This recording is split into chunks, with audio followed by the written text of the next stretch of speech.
Hello everybody, it's Julie, Kansas City girl in a Colorado world. This is Flosstube number 101 and today is Thursday, November 10th, 2022, but I do intend to upload this video tomorrow, Friday, November 11th, in case you're wondering if those dates aren't matching up. But anyway, I've got so many finishes. I'm not kidding. I have so many finishes to show you. Things I've finished since my last video.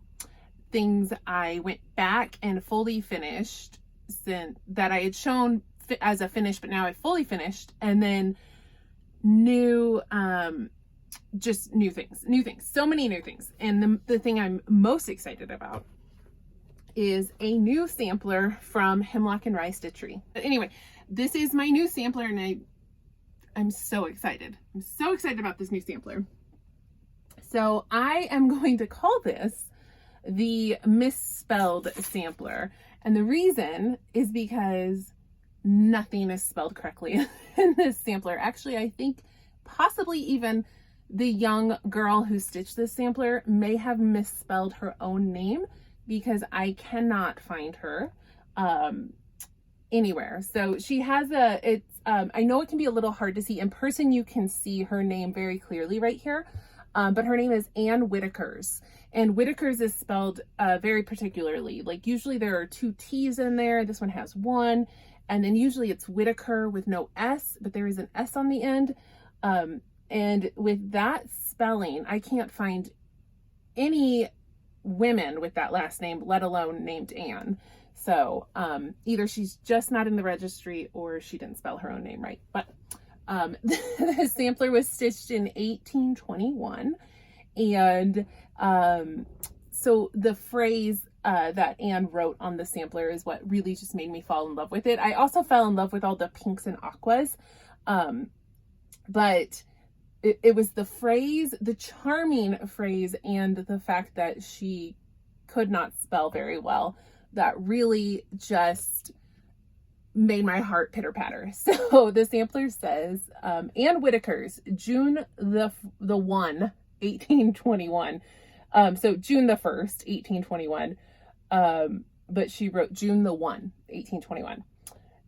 And it says, when I am dead and in my grave and all my bonds is rotten. She meant all my bones are rotten. Look at this, and think of it when I am quite, but she wrote quit, when I am quit, forgot. So let me read that the way what it should have said. When I am dead and in my grave and all my bones are rotten, look at this and think of me when I am quite forgotten. But she didn't quite get there.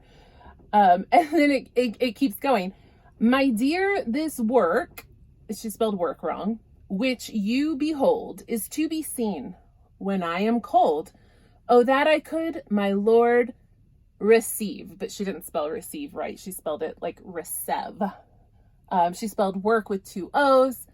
On which she put an E instead of a C. That is not a mistake on my part. That is how she charted it. I just thought it was so charming that she had the worst grammar and spelling. Bless her heart. But she did have a good eye for design. I think the symmetry, the layout of this sampler is just really beautiful. And the colors are so beautiful. She loved pink. There are 4 or 5 shades of pink in this. And I love the aqua. Now, when I got the sampler, it was in a frame.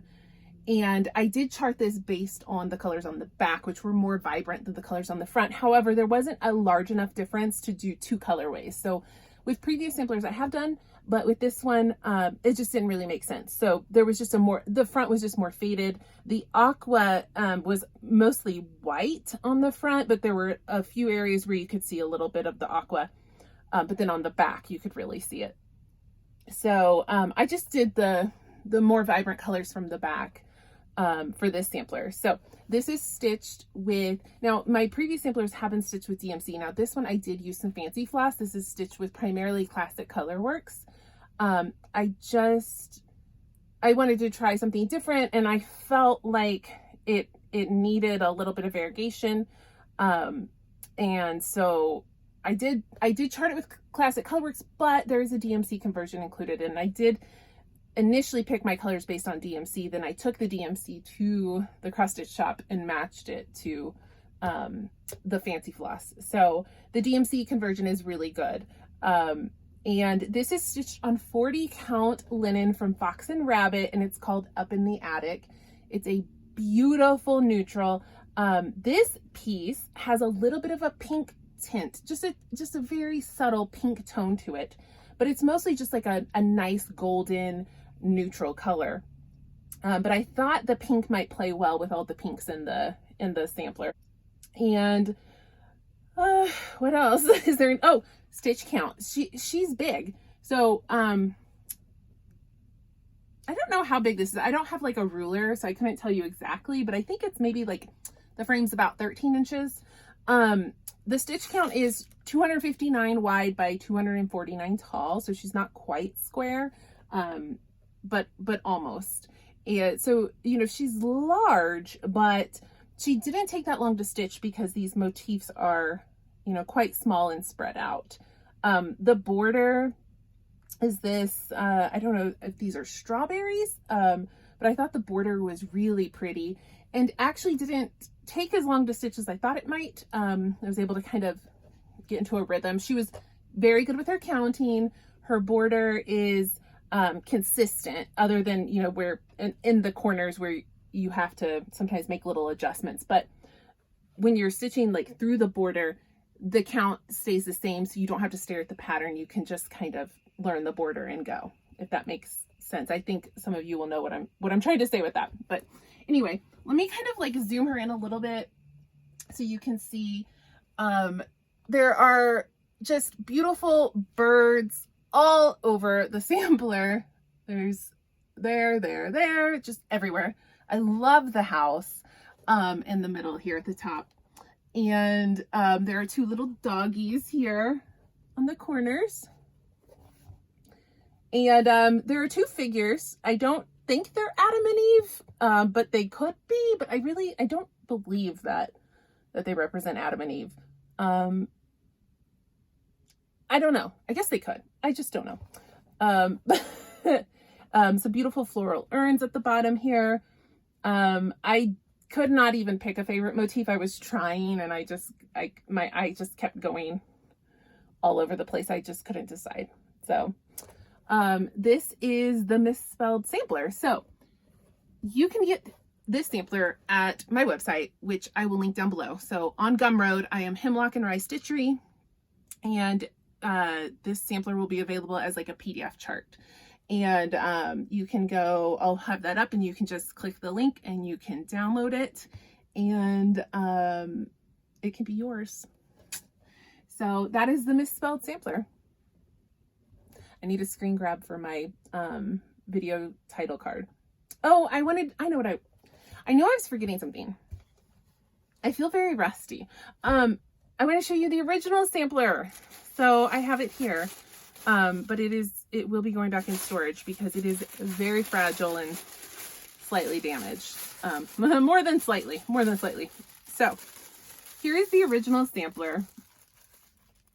And you can see it's quite dirty, faded, and grungy. There's a water stain up here, unfortunately. And the sampler had actually been damaged. So it did come in a frame, which I removed her from the frame, and that was no problem. But the way she was framed, there was no back on her, and you could see, and there was like just a piece of paper backing, and you could see where something had stabbed through the center back of the frame and tore a little chunk here in the sampler, unfortunately. So there are other tears and rips in her, but that was kind of the big one. But anyway, there's the original. So you can see the aqua isn't really obvious here on the front. I think you can see a little bit of it here in this bird wing, but when I turn it over, you will see the colors are a lot more vibrant, still in the same tone. Like there were no huge surprises, you know, none of the colors looked wildly different. But you can see the colors on the back are just a lot more vibrant, and you can see that this really is aqua. Sorry, this is so awkward to try to hold. But yeah, you can see the aqua in the bird here especially. And then like that hot pink. So I was really happy with the way I was able to match. I was very nervous about matching that many shades of pink and like getting it right. And I was pleasantly surprised how easy it was to match the DMC to it. And then to match the Classic Colorworks to the DMC. I was very, very happy about that. So let me see. I definitely am not going to be able to hold this well, but I just wanted to show you kind of that comparison of the colors on the back to the colors on the front of this sampler. So that is the misspelled sampler. That is absolutely my favorite sampler that I have reproduced. I love my samplers that I've done so far, which I've only done 2. So I've done Thurza, Priscilla Dawes, and the Neapolitan sampler, and I loved both of them. And Thurza especially holds an extremely special place in my heart. And I was able to find out so much history about Thurza, which was just wonderful. And I'm really sad that I cannot find Anne so that I can find out a little bit more about her, even just like where she's from. I would almost assume, I mean, if I had to guess or put money on it, I would say this sampler is most likely English, just because most of them are. But who knows? You know, she could be Welsh or Scottish, or who knows? I can't find her. I can't verify. But even though I don't have that personal connection with her because I can't find her in like history, I'm still just so charmed by her because of her grammar and spelling. It's just so charming. And so this, the point I was getting to was, this is my favorite, for sure. I think this is, I hope you all love her as much as I do. But she definitely feels like kind of like a crowning achievement for me, in my sampler collection. So she is very special for me, to me. So that is the misspelled sampler. Let me know what you think. And if you would like to stitch her, you can grab her in the link down below. So, okay. Then I finished a whole bunch of stuff. So, okay, I finished stitching my model, and it was a week before Halloween, and I love Halloween, and I had been so focused on stitching this model, and I was worried I wasn't actually going to have time to stitch any Halloween. And then I just kind of said, you know what? I'm just going to start a bunch of stuff. And then I thought, well, it's a week till Halloween. Why don't I just start a new Halloween project every day leading up to Halloween? So that's what I did. But I did try to choose like small, manageable, like finishable projects, because I did not want 7 new whips to live with me. So so I did try to pick, you know, I tried to moderate a little bit what I was stitching, so that I wouldn't be stuck with too many new whips. Whips are works in progress. Okay, so the first thing I did was this Mill Hill Autumn Harvest Moonstruck Manor. And I was able to finish this, and I just finished it. Well, let me show it to you first. This stitched up really fast. It just took me like an evening and then a little bit of the next morning to get this finished. So really quick stitch. I just backed it with brown felt, and I glued the magnet on. So it was a nice, fun, quick Halloween start and finish. And then I started, so I'm gonna have to insert a video, because I have gifted this to my mother. But I stitched from Pine Mountain, which I got at Pine Needles in Utah. I stitched Boo to You. Hey, I just wanted to show off this kit that I finished from Pine Mountain. I got this at Pine Needles Quilt Store in Utah, it's like a suburb, it's in a suburb of Salt Lake City. And it's a quilt shop called Pine Needles, and they have tons of cross stitch, and they sell like every Pine Mountain kit, at least as far as I can tell. So they have these cute little kits, and they come with everything. So it comes with the fabric, the floss, which is just DMC, but it comes with the DMC, and then it comes with the button, and then it comes with this pillow that's already like assembled. I mean, they've already, oh, I need to lint roll that. They've already like sewn it for you, and it has a pillow form in it. And then you just tuck your stitching in when you're done. So such a cute finish, so easy, especially for people who hate doing their own finishing. It's so easy. Stitched up in like a day, and it turned out so cute. And I think the kit was $18.95, if somewhere in that ballpark. So everything, like literally it was all, even a needle, like the only thing I had to supply was scissors. So and the pillows are really cute, and they come in the kits have different themes. They do a lot of seasonal, they do like monthly, they do patriotic, all sorts of different themes to the kits, and the pillows can vary. So like even this particular kit they might use a different fabric, but they make sure it coordinates. So if you did it's called Boo to You. If you got the Boo to You kit, you might not get the bat pillow, but you would get something that would look really cute. So anyway, I think it turned out so cute. I love it. And it was literally like a 1-day stitch and finish, and it's all ready for Halloween. Okay, so then what did I start next? So then I stitched, I know what I stitched next. Okay, so the divination box from Starlight Stitchery included a book full of patterns, and I stitched Michelle from Bendy Stitchy Designs. I stitched her pendulum board pattern, which I loved. As soon as I saw it, I just wanted to start it immediately, and so I started it as soon as I could. But I did change all the colors, and it's not because there's anything wrong with these colors. And these flosses from Forbidden Fiber were actually included in the box.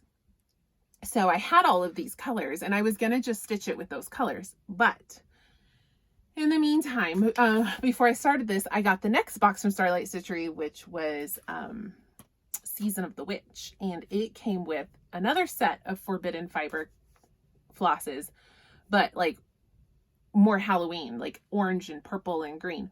So I was looking at those, and I was like, I think I could do something with this. So I ended up switching all the colors on this.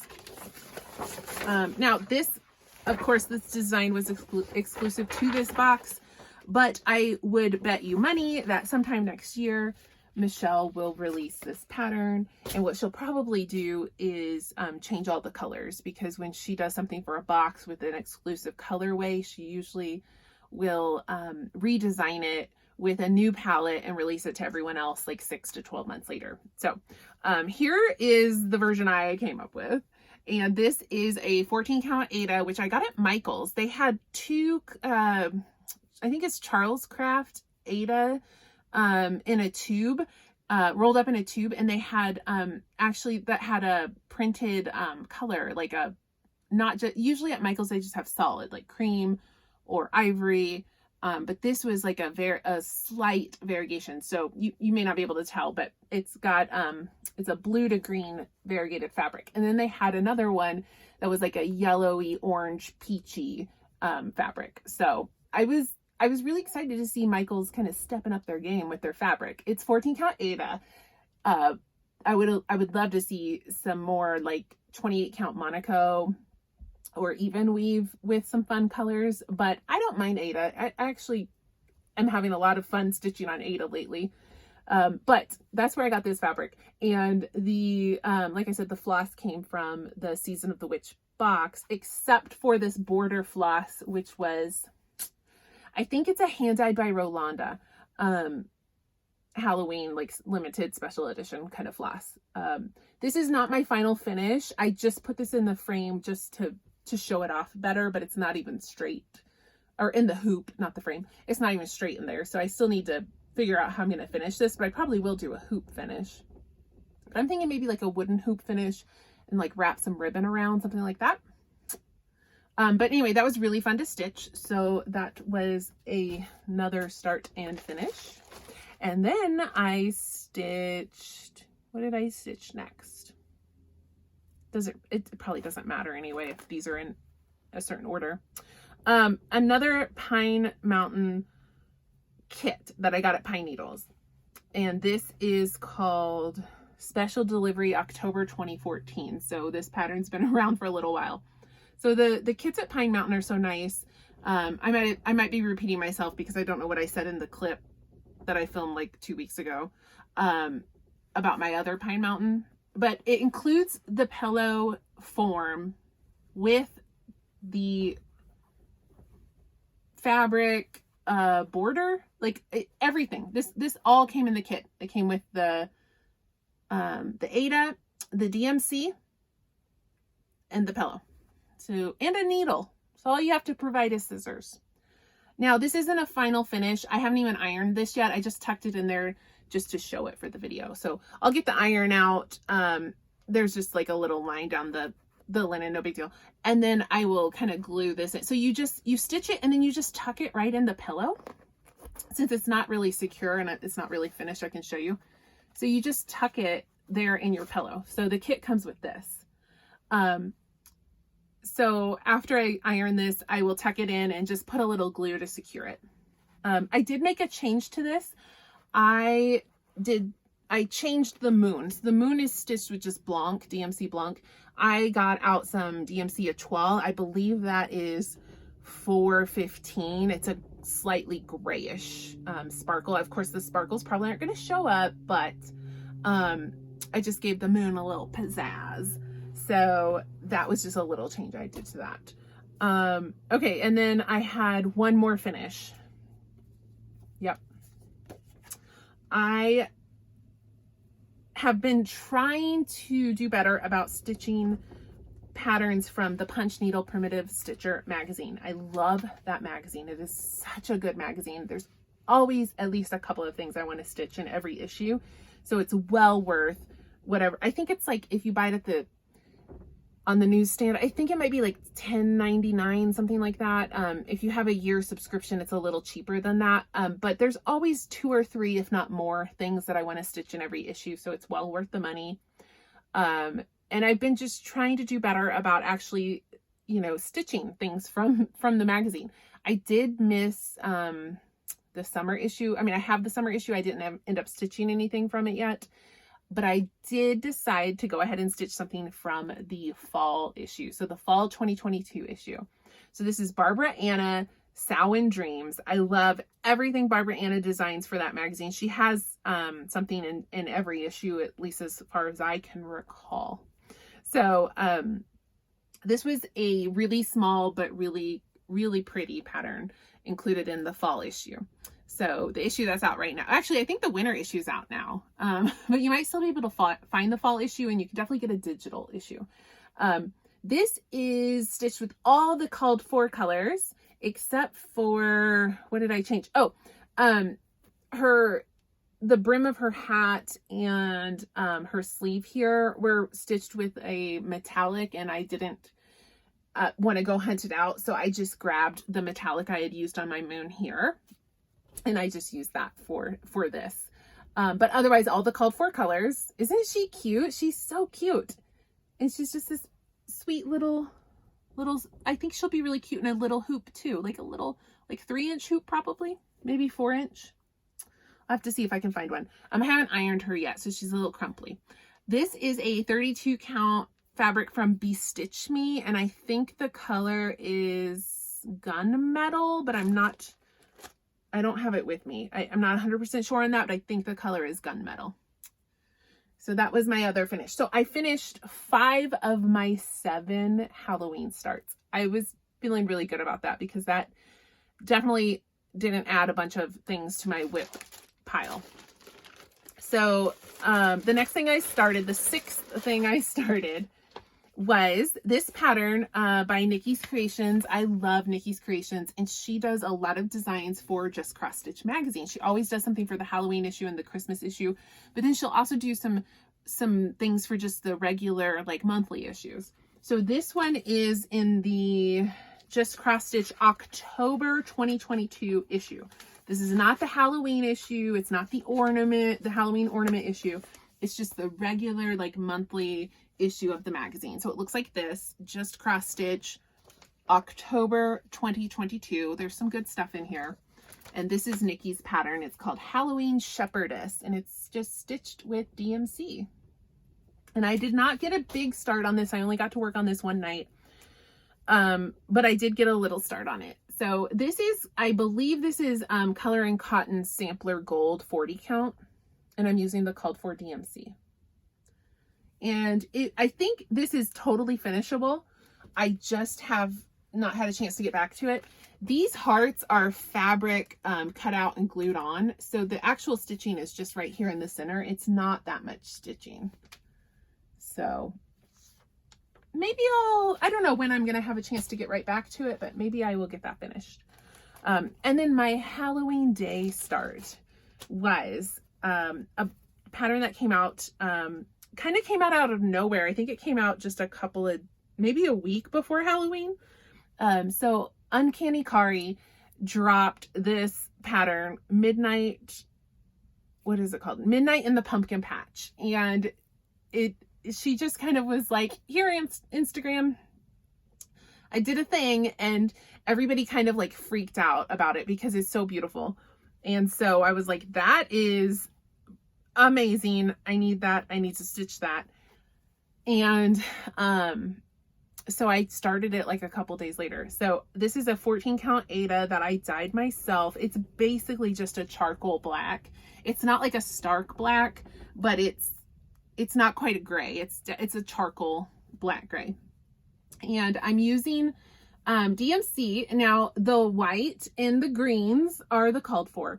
I did change the two pinks. So what she had charted, and I'll put a picture of the cover photo, so maybe you can tell. It was more of like a peachy pink. Nothing wrong with it. I actually love it. It's still what like drew me in initially. But I got to thinking, and I was like, I want like a hot pink, like an obnoxious hot pink.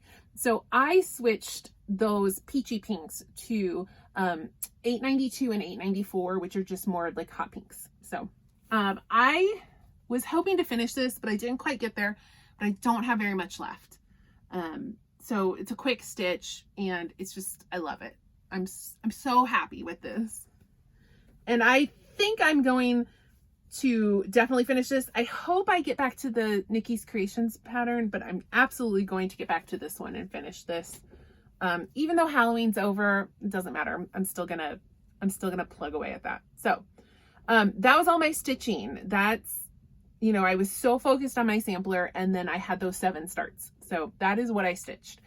However, I did finish a few other things. So these were things I had already finished, but I went back and like fully finished. So I showed in my last video that while I was in the UK, I had stitched these Shepherd's Bush kits, but I hadn't fully finished them. So I did go ahead and do that. So this is Autumn's Fright. So the kit includes the fabric, the floss, the ribbon, and the beads. All I had to do was find a backing fabric, which I did. And this was my finish of Autumn's Fright. I love the way they do, I learned this from Shepherd's Bush, this kind of rumpled ribbon with beads to tack it down. It's a really easy, quick way to finish a pillow.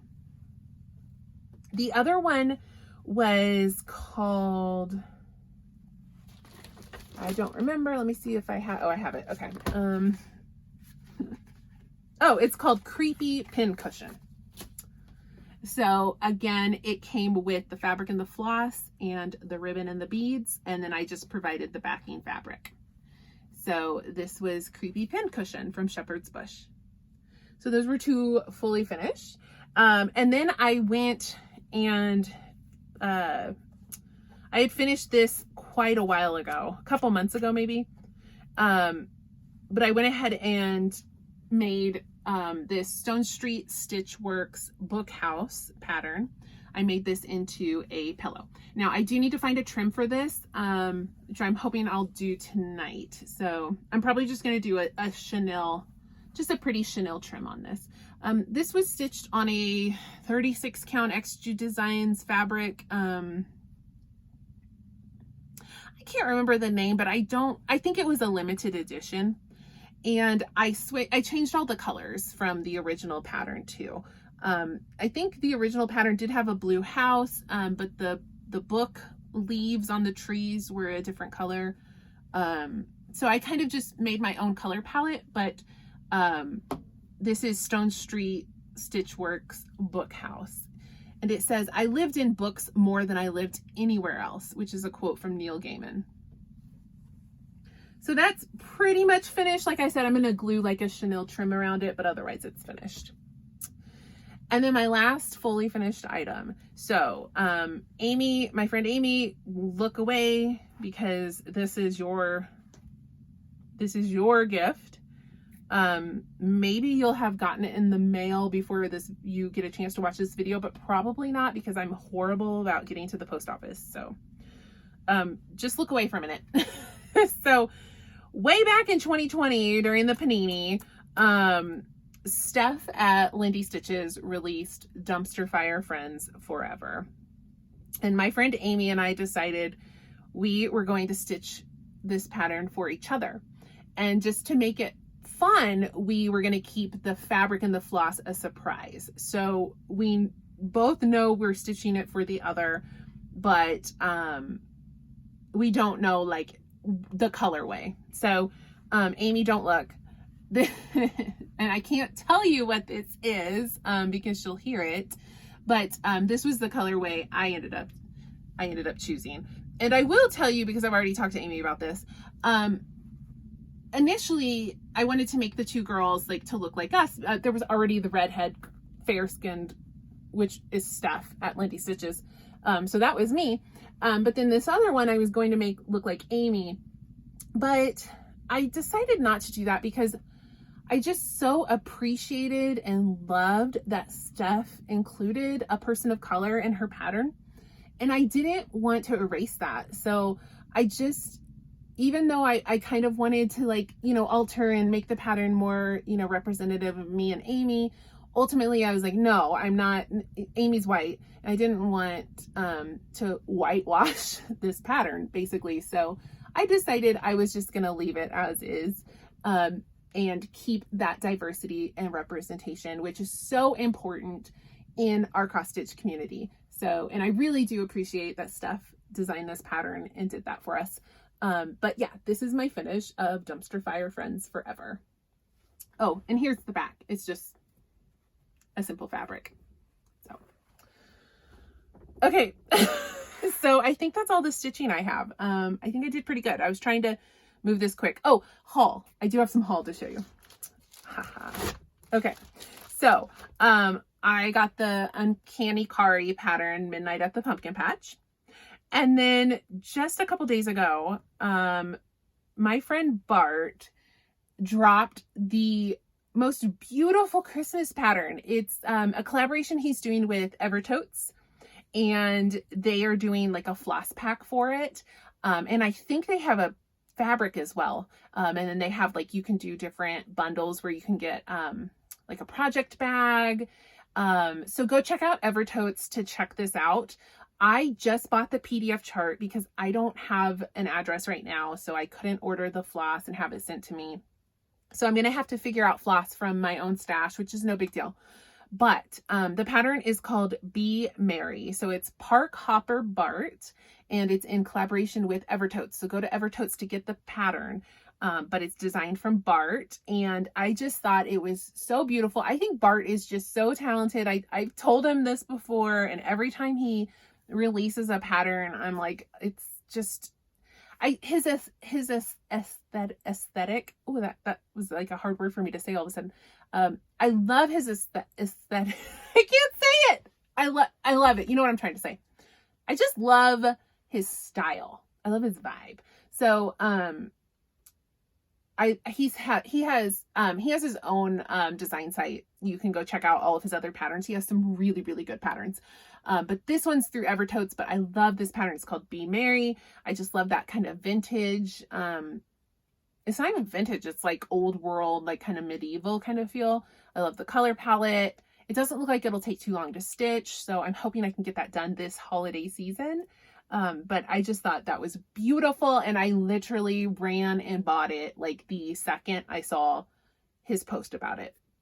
And then another one that I had to buy immediately was Michelle at Mama Loves You GB. She released this pattern for Black Sampler November, which Black Sampler November was started by Jacob at Modern Folk Embroidery a year or maybe 2 years ago. Might have been 2 years now, where he said, hey, in November, let's just stitch on black samplers just because. And so it's become quite a movement. And Michelle had this pattern that she dropped for Black Sampler November. And I love it. I mean, I love just the composition and the overall look of the pattern. But the part that killed me was right in the middle. Now I'm doing this from memory. I don't have it right in front of me, but I think the first line says like, remember thy creator in thy youth. And then the second line says, be not a dunce. And then the third line says something about knowledge and learning. I don't have it right in front of me, but the be not a dunce, I literally could not stop giggling about that. So I went and bought it immediately. I plan to start that really soon. I just need to grab a fabric and a floss for it. It doesn't look like it'll be a really time-consuming project either. It looks like a pretty quick stitch. So, but those were my purchases. So I just got those 3 PDF patterns. That's pretty much what I do these days because I can't really get things. I can sometimes get things mailed, but so now I just want to talk about a couple of books I've read. If you don't want to hear about books, that's cool. You can just leave now and you won't miss any cross-stitch stuff. I'm just going to talk about books and then say goodbye. So, all right. So I read a couple books. So I read Love Her or Lose Her by Tessa Bailey. This is book number 2 in the Fix Her Up series. So I had actually read the third book first because I didn't realize it was the third book when I did that. And it was like, I liked it okay, but it wasn't like a love for me. I think that was the first Tessa Bailey book I ever read. And I can't think of the title of it right now. I feel bad because it's like on the tip of my, it's on the tip of my tongue. Fix Her Up, Love Her or Lose Her. I don't remember. Anyway, these are contemporary romance novels. And I was kind of lukewarm, but I enjoyed it enough that I thought, let me give this author another chance. Because I know, like, you know, she has quite a few books. Like, let me give her another try. And then I think the next thing I read from her was either It Happened One Summer or Fix Her Up, which was the first book in this series. So either way, I really enjoyed both of those. So I thought, okay, actually, I'm glad I gave this author another chance. So anyway, I read the third book, then I read the first book, and then I just wanted to round out this series, read the second book, and finish the little series of this romantic comedy. Now, this is the least popular book, and that might be another reason why I was kind of like, I'll read it eventually. A lot of people really didn't care for the second book, Love Her or Lose Her. They liked the first and the third one a lot better. I think I would rate all 3 of them like about the same, like about 4 stars out of 5. I don't think it was bad or any worse than the other ones. They're very quick to read. They're really fun. So Tessa Bailey writes steamy romance. Like you get the spice, you get the sex scenes. She's known for her dirty talk where her characters, it tends to be her male characters, talk a lot during like the intimate scenes, but, they get I don't know how to, I never know how to like explain this. They talk, they don't just talk, they have dirty talk. So if that's like your thing, it's definitely Tessa Bailey's thing because it's in all of her books. But anyway, Love Her or Lose Her is an interesting premise because the couple in the book are actually married. So I cannot think of their names right now. Oh, it's been a couple weeks since I read this, in my defense. But anyway, the couple has been married for a while. I think like maybe 8 years or so. And they've just kind of grown apart. Like things are a little cold, like they're a little bit distant. They're not communicating.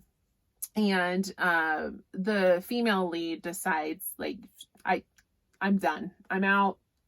I've tried to talk to this guy. Like he's not reciprocating. She's not sure like he even cares about her anymore. So she's like, I'm leaving. I'm out. I'm gonna file for divorce probably, but like at any rate, I'm out of here. And then he's like devastated because he is still so in love with her. He just hasn't been like communicating it to her. So I think it's a little weird. It's a weird premise because it's a marriage in trouble, but it's not because one of them did something really bad. It's just because they won't talk to each other. Like that's it. Like literally the whole thing is like just talk to each other. So anyway, they go to like couples counseling and whatever. He starts communicating basically. And yeah, so I mean it was fine. It was good. I do enjoy Tessa Bailey and I will check out all of her books as they come out. So I finished that series, the Fix Her Up series. Overall, it's a fun series. Okay, I don't know what else to say about that. So then I finally completed my reread of Bram Stoker's Dracula. So this reread started like in March because there was something called Dracula Daily where, so if you've never read Dracula before, the classic vampire novel, it is told in like a diary entry format. And so there's a date for every like chapter and section. So it'll say, like on March 25th, like this is what happened. So somebody created this Dracula Daily where they actually would send you that diary entry on that day. So it's not every day because there isn't an entry for every day, but you would wake up that morning and you have an email that said like, here's what happened in the novel on this day. So it started way back in March, and sometimes it would just be like a couple of sentences that you would read, and then sometimes you'd go a couple weeks with like no entries at all. So that's why the reread took so long, because it was following the actual timeline of the novel. So the last day in the novel, I think, was like November 4th or 5th. So I finished my Dracula reread, all that to say. I'd read it before and enjoyed it, and I actually really enjoyed reading it this way because it was just so low pressure. Of course, it took months and months and months to read it, but you could just kind of read a little bit here and there, no big deal. And if I opened the email that morning and it was like a really long section, there were a couple sections that were really long. And if it was, and I didn't have time that day, like I just kind of left it and then got to it another day. And it was super easy to like stay current with it. So I'm not going to go into what Dracula is about. Like you most likely already know, but it's Bram Stoker's Dracula. And, I enjoyed my reread. It was just as wonderful as it was the first time. All right. So then I read All Roads Lead Here by Mariana Zapata. So this is an author I discovered through Kindle Unlimited, and all of her books were on Kindle Unlimited, but she posted like on her Instagram, hey, these 2 titles are leaving Kindle Unlimited. So, go read them now if you want. And one was The Wall of Winnipeg and Me, which I'd already read and loved. And the other one was All Roads Lead Here, which I had not read yet. So I've read actually quite a few Mariana Zapata books, and this was on my list. I just hadn't gotten to it yet. But because it was leaving Kindle Unlimited, I decided to go ahead and move it up on my TBR to be read list. So I loved this book. So I just love Mariana Zapata. I think I've read 4 books now by her, all 5-star reads for me. So she is known as the queen of the slow burn romance. So her books are long. They're over 500 pages. They're not those quick, like funny, like Tessa Bailey quick read kind of books. You have to give them a little time. However, I read them so fast because they're so good. Like I get into them, and I just, to me, no matter how long they are, they don't feel like long books. But what I love about Mariana Zapata's books is that you get to really know her characters, and you get to see how they grow and change to complement each other and to become a couple. She does have some like repetitiveness with some of her books where you kind of start to see the same thing. Like her so they're straight romances, like male female. Her males are always like kind of jerks or assholes, and then the girls are always like pretty badass independent women who don't take any shit, which is cool. That's all. It's cool. But you do kind of start to see like a pattern. But I think she changes things enough and keeps it fresh enough that I still enjoy it. I don't go like, oh, I read this story before. So all roads lead here, though. She flipped the script a little bit, in that the male character in this one isn't a jerk as much as some of her others. He's a jerk for like the first night they meet, and then he's like a cinnamon roll sweetheart after that. So he didn't have to do like the groveling and the redemption, because he wasn't mean to her the way some of her other characters have been. But he's like the strong silent type. So she has to kind of crack his shell. But it was just so good. I love getting to know these people. They feel like real fleshed out people. And you get to know like all the side characters and the people in their lives. And you get that like slice of life of like what they're doing, whether it's their job or their career or their passion, whatever. So I loved All Roads Lead Here. So the premise of this one is this woman is newly divorced. There's kind of some story to that, but essentially she's newly divorced, and she decides to go back to her hometown, which she hasn't been to in years and years, maybe a decade or more. Where when she was young, I think she was like 12 or 13, her mother went on a hike and never came back. So she, the thought is that she had an accident, and they never found her. She went to live with her aunt and uncle in Florida. So this was in Colorado. So she goes to Florida, she moves on with her life, and she goes on. So now she's like at this pivotal change in her life, and she comes back to this town, and she decides to like kind of to reconnect with her mother by going on some of the hikes that her mother had done. She has her mother's journal where she had noted like where she hiked and what she thought of the hikes. So she decides to kind of start over, and she ends up staying in like a garage apartment of the male love interest. So though this isn't a spoiler, this is all like on the back of the book, but they fall in love. But it was good. Mariana Zapata sometimes will deal with some of those heavier topics. So this book, of course, deals with the grief of her losing her mother and coming to terms with that years and years later. And definitely like some tears were shed near the end of the book. But it was just really good. Like they were just really good people that you could root for. And like they were just like quality people, and I really enjoyed it. So definitely I love Mariana Zapata. She's not for everybody, because that's what I wanted to say. So I said earlier, she's the queen of the slow burn romance, and this is the thing about her books.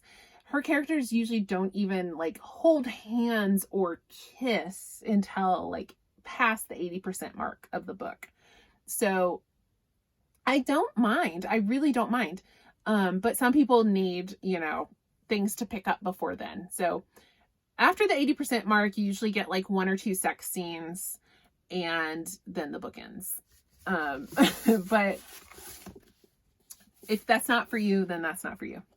All right. So then I read like one of the most, I know some of you are going to be in the comments about this book. I read Verity by Colleen Hoover, the TikTok darling. So I've been working my way through Colleen Hoover. I've read several of her novels, and Verity was one I needed to get to.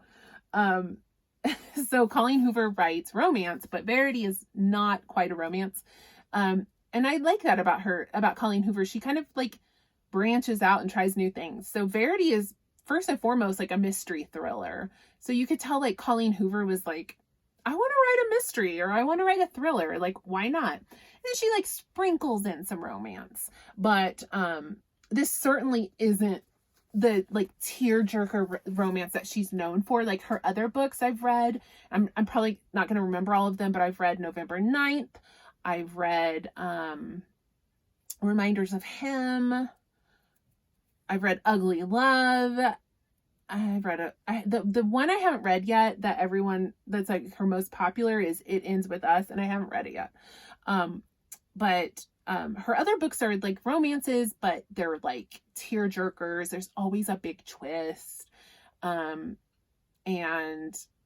this isn't quite like that, but this is like her most talked about because the twist is so bananas in this book that everyone who reads it is like, okay, so like, who do you think did it? You know, because I can't really talk about it without spoiling it for anyone who wants to read this book, but there are several things that happen that make you question, like, is that how it happened? Are we getting the full story? Like, is she lying or is she telling the truth? So like a lot of people when they finish this book are like, it's so open to interpretation that people want to talk about like, what do you think? But the premise of the book is Verity is a writer who is in a coma, and her husband seeks out a ghostwriter basically to finish her novels, because she's writing a very successful series of like mystery novels, I think. So her husband like commissions this woman named Lowen, who's a writer in her own right. And he's like read her books, and he's like, I think you have a similar style. I like your writing. Like, I will pay you handsomely to come finish my wife's book series. She's in a coma upstairs at our house, but you need to come to the house and come to her office where all of her notes are about the series. So Lowen is desperate for money. She needs the work, so she agrees. So she comes to the house. So this is not a spoiler, because this is like, you know, on the back. But she comes to like go through the outlines and the notes and like get started writing these books. And then crazy things start to happen in the house. So she finds basically like a manuscript diary that Verity has written. Again, not a spoiler. This is on the back. And she starts to like read Verity's diary basically, and she's like, whoa, wait a minute, like this woman hasn't been honest with her husband or with like anyone, and some creepy things start to happen. So anyway, I really enjoyed it. It was a great time. I can't tell you my exact thoughts without totally spoiling it for you. But if you want to talk about it like in the comments or like on Instagram, like feel free to message me and we can chat. And I did want to let people know there's a bonus chapter. So Verity has been re-released as a special edition hardcover. Like I saw it at Walmart, at Target, you know, at all the bookstores.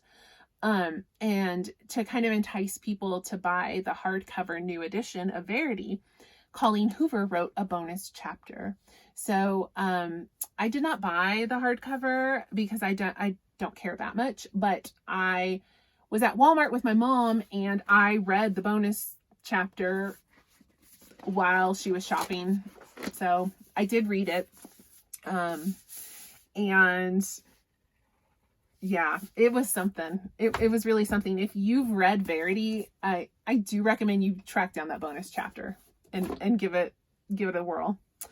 Okay, so We're almost done. We're almost done. All right. I did a reread of Call Down the Hawk by Maggie Stiefvater. This is, I've talked about this series several times before. So Maggie Stiefvater wrote the Raven Cycle, which is 4 books.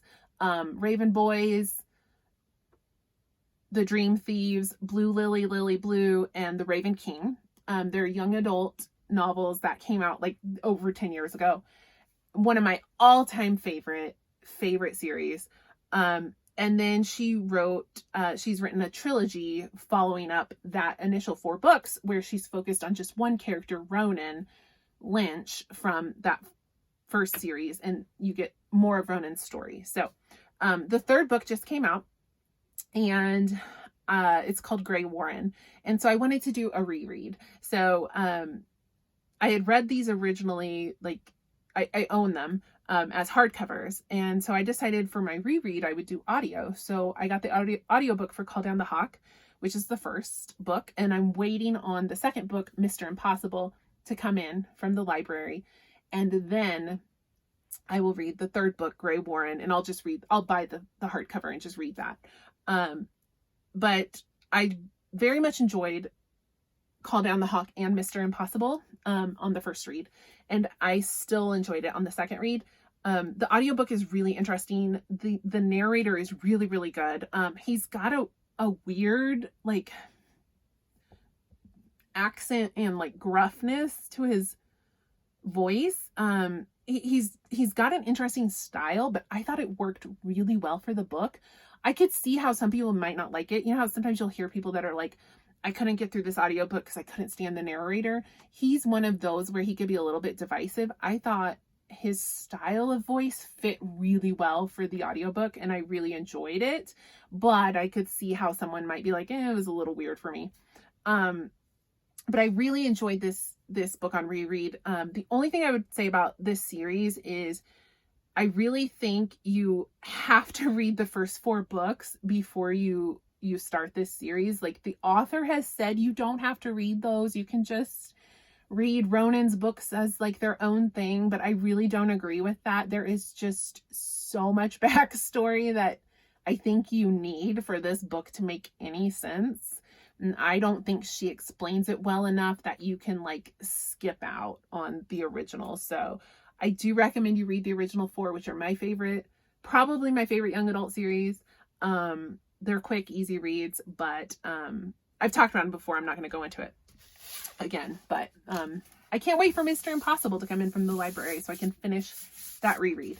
And then I read the last book I had to talk about. I read Babel by R.F. Kuang. This book has been so highly anticipated, and I was so excited for this book. So R.F. Kuang has previously written a fantasy trilogy called The Poppy War. Well, the first book is called The Poppy War. I can't remember the other 2 right off the top of my head, but I actually haven't read those yet. I want to, I hadn't yet, but I'd heard amazing things about them. And so I plan to read them. But I definitely knew I wanted to read this. Babel is a standalone. It's not a fantasy trilogy, like anything like that. So Babel is, it is a fantasy, but there's not a lot of fantastical elements to the book. It's set in Victorian Oxford, England, and it's a world that mirrors ours, but in this world there is some magic. So there are certain people who can who can make some magic with silver, where they can do like little magics, like they can make things run better, or they can make like cars run faster. They can do these like little improvements to like make life a little more convenient for everybody. So and the way they do this is through language. So the book follows a young boy who was born in he's Cantonese. He was born in China, and he was like plucked from his home at the age of 10 and sent to England to continue like learning. He speaks Cantonese and English, and then he is sent to England to learn like Greek, Latin, and kind of just get like a really good education so that he can then go study in Oxford at Babel, which is where they do this silver working, like this magic. To do this, you have to have a good understanding of language. That's why he is important, because he knows Cantonese, which no one else in England really knows. So he is like this vital piece that they need. But the whole like point of this book, I'm not explaining this well, I'm really sorry. What's so interesting about this book is it's the, you know, people pick it up because it's like dark academia, Oxford, that sounds so great. And then what it really is a study, an essay about British colonialism and the harm that has been done by the British Empire. So you follow this Chinese boy. There are other people of color at the university as well. So initially they get there and it's like, oh, this is amazing. We're allowed to like come and access these like centers of high learning. Isn't this wonderful? But they quickly like realize the insidiousness of these institutions, and they're living in Oxford. When they're at the university, they are esteemed, but the second they step out into the city to like go get a cup of coffee, they're refused service, they're looked down on because they're not white. So it's kind of about like how they're navigating that, and then also like the harm that has been done in their countries because of British colonialism, because of Britain coming to their country and ruining things basically. So it was just a really powerful novel and I really loved it. This book is getting really great reviews. Primarily there's been a few people who haven't enjoyed it, but mostly I think people really love this book. It's one of the best books I've read this year for sure. It is long and it is dense. This is tiny little print and it's real dense. It's very academic. It's a study. Ultimately, it's a love language. It's a love letter to language. So there are a lot of terms. There are a lot of languages. But I think R.F. Kuang makes it really accessible. So like, I don't know Latin. I don't know Cantonese. I don't know French. You know, I don't know these languages, but she makes it, she writes it in a way that you can understand. But you have to pay attention. So it's a dense book and it's a little bit challenging. I'm not saying it's inaccessible, but you do have to like really devote your brain to this book. At least I did. It wasn't a quick fluffy read for me. You know, I had to really focus. But it was so good. And the ending is very, very moving. And I really loved this book. So I want to tell you about this book because this book is very special because I got this book in Oxford. So the book came out maybe 2 weeks before my trip. So I had this thought. I was like, you know what? Instead of buying it here, I had always planned to buy it. I said, instead of buying it here, I'm going to buy it in England. And then I was like, even better, I'm going to buy it in Oxford because it's set in Oxford. So I went to Blackwell's, and which is mentioned in this book, and I bought this book in Oxford. So this is the UK edition, just the cover is slightly different from the US edition. And I lugged this thing around the UK and Ireland and then back to the US. And it's a big, heavy, it's a big, heavy book. You know what's interesting? Books are so much cheaper in the UK.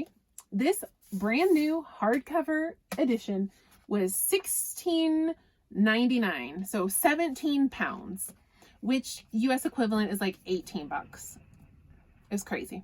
So cheap compared to what this would be $27.99 here in the US. So anyway, I loved it. And it's special. It's got that special memory. It's that Oxford. It's wonderful. So that's all I have for you today. Thank you so much for watching, and I will see you next time. Bye.